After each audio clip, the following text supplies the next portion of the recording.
Had a lot of issues with how dry it's been lately, which is funny because we had a really wet start to the year. We started out with a super soggy spring, and even the beginning of summer, those numbers were blasting past the average. But now it's like we've flipped that switch and we can't buy a drop of rain. In fact, for the month of October, we didn't even see a full inch of rainfall here in the city of Providence, and we should have seen more than 4 inches. So you can see the deficit is already building at this point.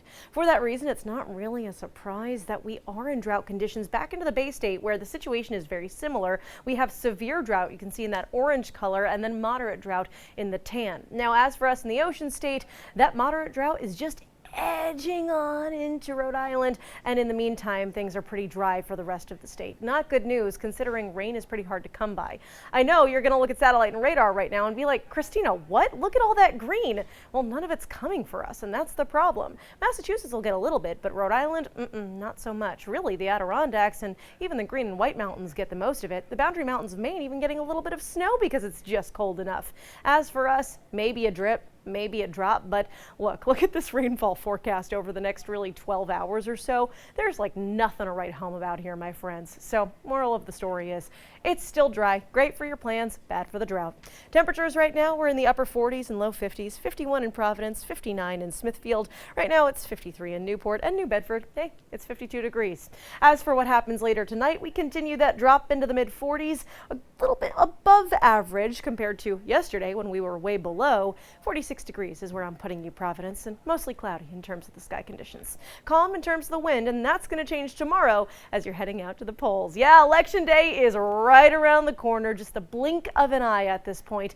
And as you're heading to the polls in the city of Providence, things are looking pretty good. In fact, I would say they're looking great if you like warm weather and dry weather for that matter. I don't know if I've said this yet, but it's gonna stay dry. It's also going to be way above average with a high temperature of 70 degrees tomorrow. And that's the trend we're going through for a couple of days. We're on a warming trend right now, and things are going to get awfully toasty before they cool off. Look at Wednesday, 75 degrees. And again, that historical average for this time of year is 57. So we're flipping the numbers around quite literally. After Wednesday, though, we do have some cooler air filtering back into the region as a very weak cold front with, again, not a lot of moisture comes on through. But at least that front brings back some colder air and puts us back into that fall-like feel by the time we get to the weekend. Weekend looks pretty good on that note. Temperatures in the 50s both days, not too far from where we should be, just dancing around the average.